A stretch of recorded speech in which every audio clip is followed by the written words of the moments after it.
اليوم بقول لكم قصة هادي، الرئيس هادي حفظه الله حيث. هذا الرئيس أنا أقول إن كان الجنوبي الوحيد العظيم، تمام، الذي قدم ما لم يقدمه الآخرين. هادي أنا هذه شهادة لله، أبرئ ذمتي إلى يوم القيامة. ما حد جاب الجنوب بطبق من ذهب إلا هادي، أقسم بالله العظيم إنه هادي. وما حد كان يدافع للجنوب وهو بنظام علي عبد الله صالح إلا هادي. وما حد قدم ودعم الجنوب إلا هادي، حتى بعد الحرب، تمام. وعاد بعض القيادات عايشين. محمد السقاف كنت أسأله، أقول لكم صورتهم اللي غالي راحوا للرياض عنده بعد الحرب. بعض قيادات المقاومة كان يقولون جنوب يا جماعة الخير، أيوة نحن مع الجنوب بس نشتري مناصب. راحوا يدوروا كثير منهم يدوروا مناصب، كان همهم مناصب. طبعا اللي يشتي يكون قائد مدري ايش، اللواء مدري كم، واللي يشتي محافظ، واللي يشتي. هذا اللي حصل بعد الحرب، بعد 2015.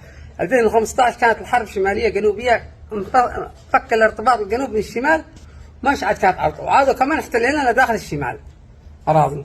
المهم فضل الله ثم بفضل هادي والتحالف جزاهم الله خير ما قصروا معنا احنا، سواء عن السعودية والإمارات والسودان والكل والبحرين والأردن ومصر، كلهم شاركوا، ما حد قاصي حد.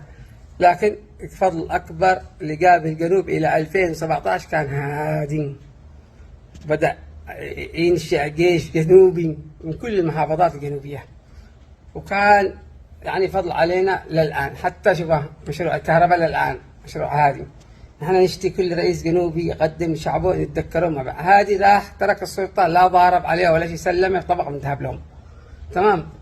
رغم ان نحن حاربناه يطلع نحن اللي رفع نحن من هادي، وبالاخير حاربناه واختلفنا معه، يلا بسبب علي محسن والشمالي اللي كانوا حوله، وظلمنا هادي. ما حد رفع نحن الا هادي عشان تعرفوا.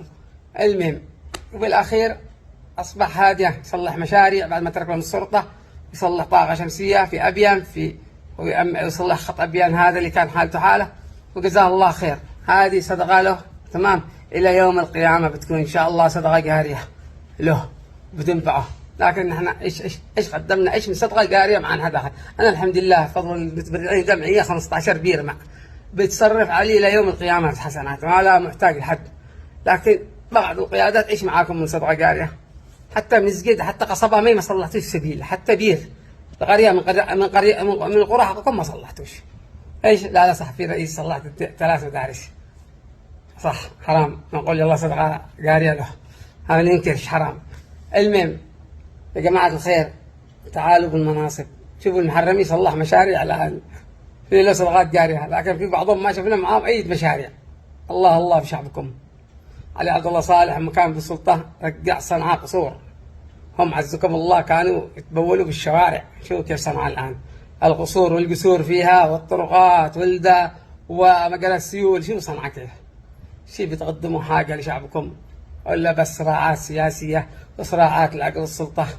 خلي الطبق بس استورة وقعت قلوبنا. اليوم أنا كانت بمكان كانوا يزعوا من أهل المرضى، كان أكثر من منطقة واحدة تبع القائد المسؤول فلان. الآن أصبحت المنح كل الناس. اهدأوا يا جماعة الخير، ما هيش مصالح. حتى المنح حق السرطانات لم تسلم. اتقوا الله اتقوا الله. خلاص السلطة لكل أبناء الجنوب، مش القرية فلانة ولا الأشخاص ده. عودوا الله معاكم، الميدان بينكم وبين ناضلوا. لكن الجنوب اللي يشتي جنوب يجيبه، سواء أصحاب أبو ظبي ولا أصحاب الرياض. لكن عيب الصراع الجنوبي عيب. يعني أنا أكثر واحد ضغط معاكم أصبح يسبوا لي ليل ونهار. ده جنان، ده من أنتم؟